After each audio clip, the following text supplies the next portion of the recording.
Here's the data center.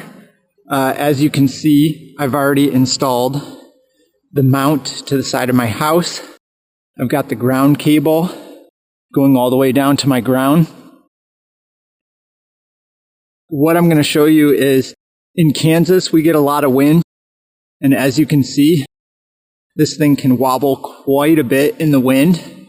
So what we're going to do is we're going to take a stainless steel cable and tie it here and tie it here, and that will stabilize this from moving in the wind. Because if it moves in the wind, the GPS antenna at the top will move in the wind, and that will make the robot get off its course just slightly. Basically, as much as the wind is moving, it could be off by that much. So that's what we are going to do today. And so in order to secure it, I'm going to show you how to make 2 cables that we can then use this clamp around the bar of the data center. And if one cable comes out one way and another cable comes out another way, we'll tie that into the roof, and that will secure the data center from moving in high winds. So I have one cable here. I've got an eye loop. I did all stainless steel. You'll see I just used a swaging tool, which I'll show you how to do.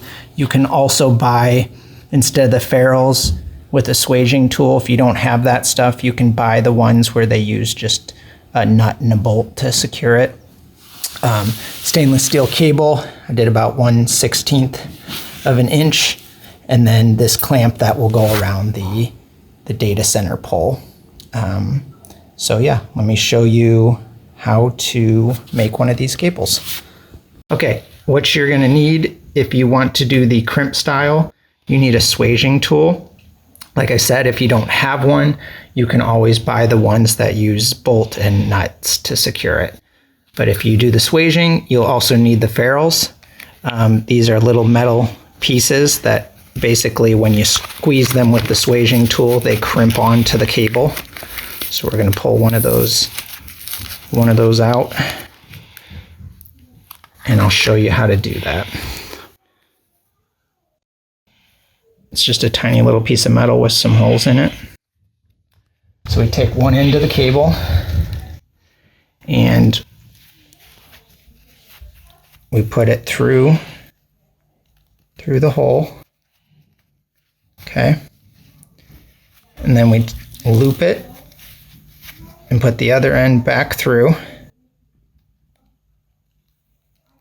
Carefully, because you don't want to ruin the cable. Okay. And then what you want to do is you want to pull it to make it smaller.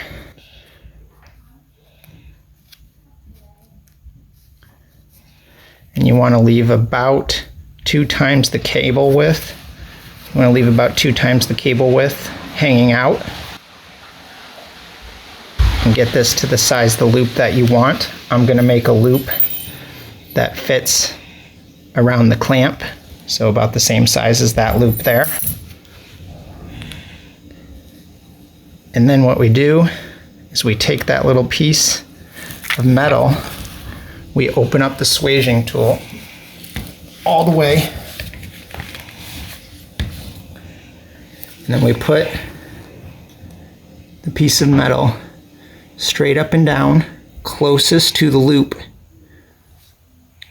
And then this is the hard part. You gotta kind of use your body to close the swaging tool.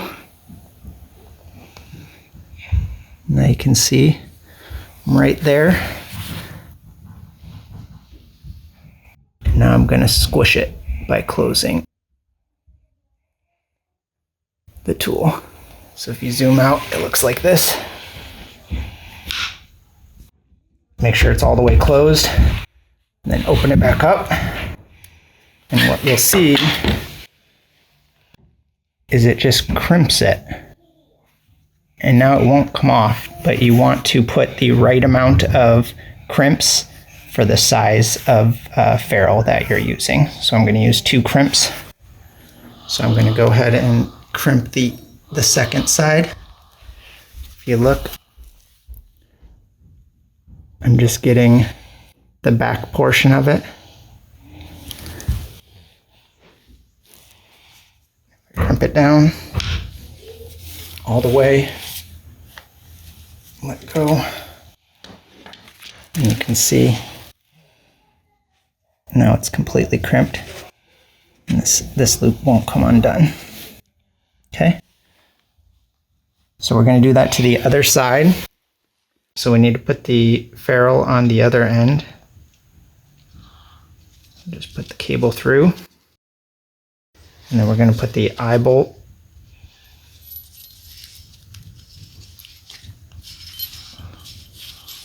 And then we need to measure this to the right length. So you want it the same size as your other one. My other one I made 19. You'll have to measure your own setup to see how far you want the cable so they make a nice triangle. But mine's 19, so I'm going to measure it to 19. I'm going to make a loop at 19. So what I'll do is I've got a lot of extra cable here. So I'm going to cut some of that off. Use some angle cutters.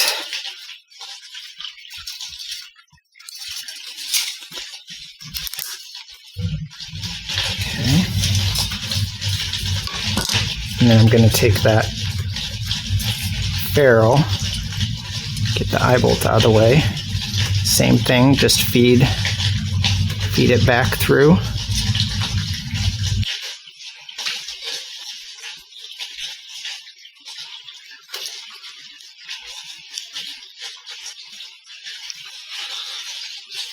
Try not to get the cable caught because it's got it'll ruin the wire and ruin the cable. Okay, so once you get the cable through, you're going to have to measure it again.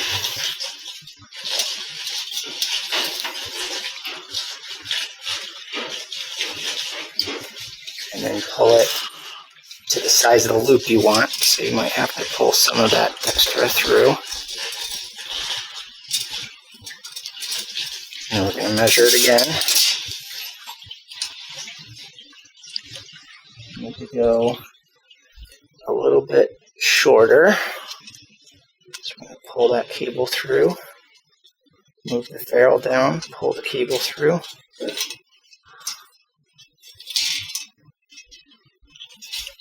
how about that?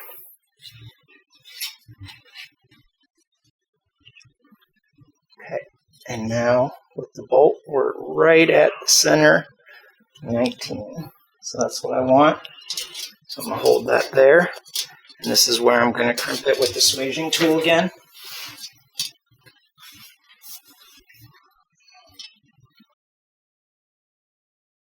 Again, start at the loop first. Make sure the cable is up and down. One is down below and one is up above. So it's basically the long way is the way that you're crimping.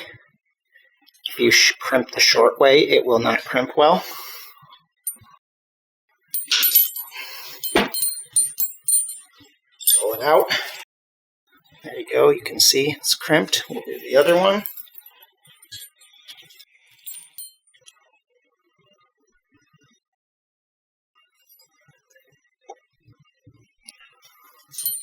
Okay.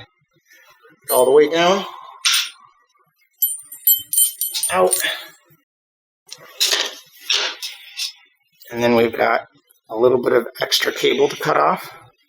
So we'll go ahead and do that.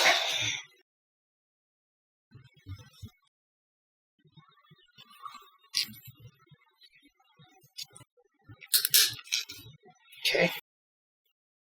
We'll check the size one more time. Right at 19. Good. You can also check it with your other cable that you did. And make sure they're the same size. Okay? If everything's the same size, everything looks good. Then we can attach it.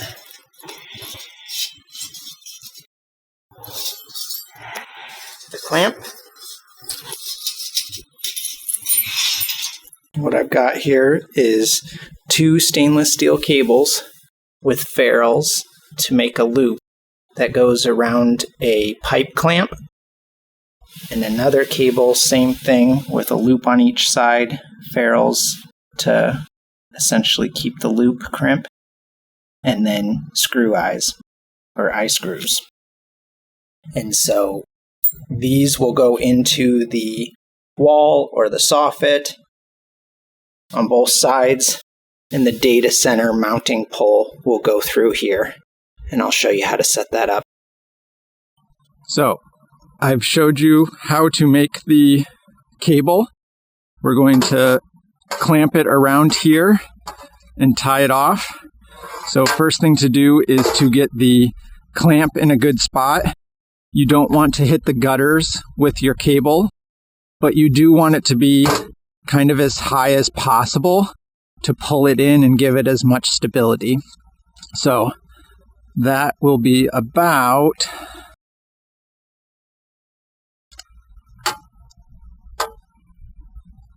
see if I go up that high, I'm going to hit the gutter. On this side, the gutter is a little bit lower, so I probably want to measure on the lower side. So probably about there's as high as I can go. So what I'm going to do is I'm going to actually put a little bit of electrical tape right around that area. It'll just give the clamp a little bit more grip.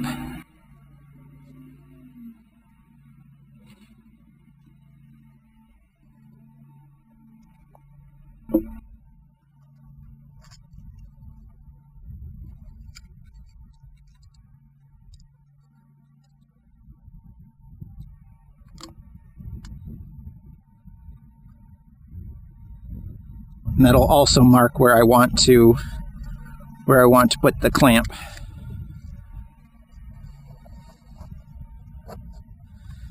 So then I'm gonna take the clamp and I'm gonna put it around the post like that. And then the clamp has to go together. And then you have to screw it together to get it all the way in. So I'm going to hand tighten it, get it where I want it. Make sure these are angled the right way. Make sure this one's angled the right way.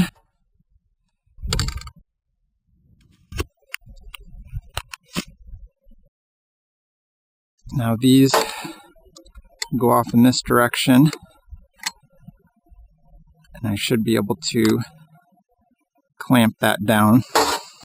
So if the cables are in the right spot and you want them right about here so that when we do the angle, they'll be in the right spot, you can tighten it down. Get this cable correct. Tighten it down. Okay, that feels pretty stable. So that feels pretty tight. Now we can go ahead and drill our pilot holes for the cables. Let me get the drill on.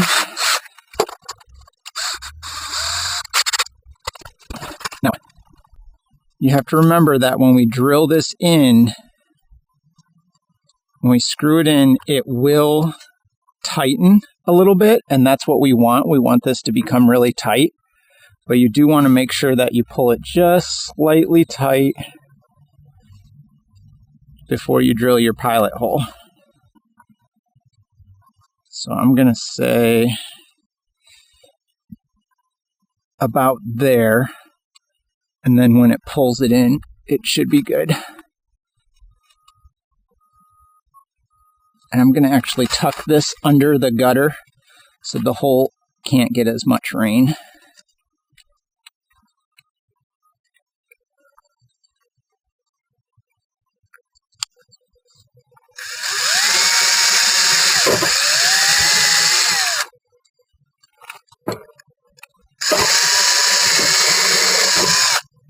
Okay.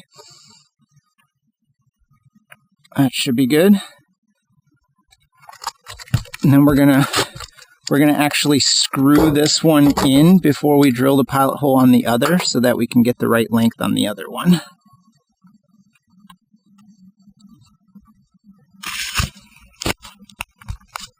So, let me see if I can get a better angle. So we're just gonna push in.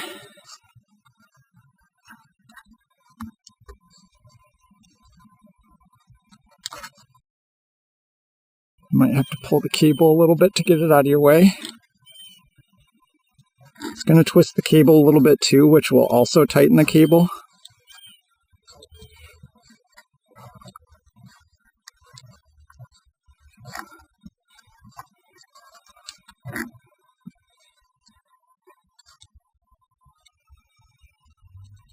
Once it gets in far enough, you won't be able to do it by hand, most likely.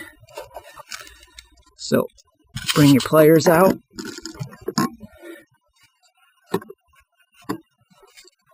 A screwdriver also works good. You can stick a screwdriver into it.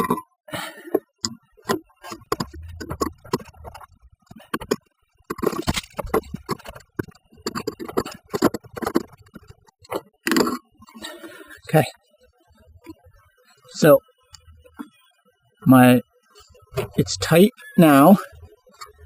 It's almost all the way in, so we'll leave it right about there. And you'll feel this is pretty tight now.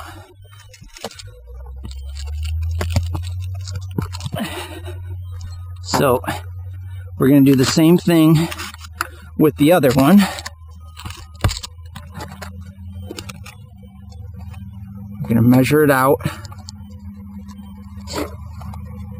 Make sure we're not hitting the gutter.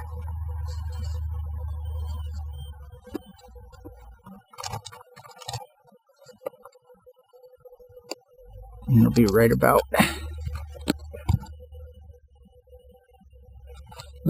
there.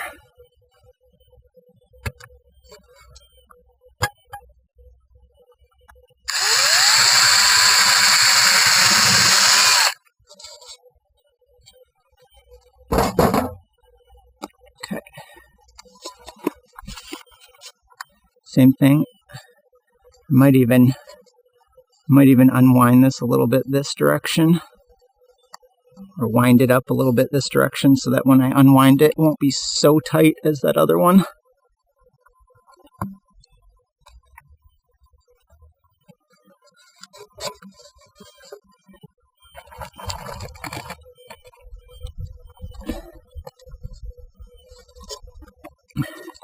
You want to make sure your pilot hole is slightly smaller than the flat portion, the non-threaded portion of the eye bolt or the eye screw. That way the threads dig in completely to the wood and hold it the best.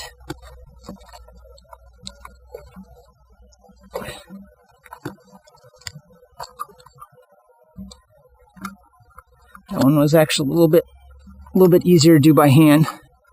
So I'm feeling pretty good with that. It's pretty tight. If you need to go a little tighter, just tighten the eye bolts up a little bit. But as you can see, now if I shake this, it only moves slightly, which is perfect. It barely even moves when I touch down here. So you can see that helps quite a bit. It moves here and here a little bit, but for the most part, it's way better than it was. And we can always tighten these up a little bit if we need to, but I think one more turn is all I really need. Let me get the pliers.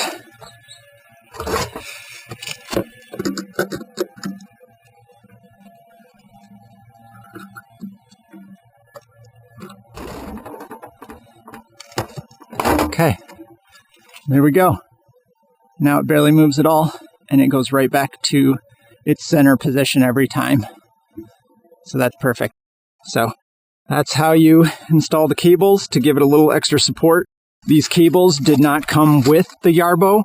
I purchased the clamp, the cables, the ferrules to make the loops, and the eye screws. I purchased that myself. It was probably like $10 total. So, yeah, there you are.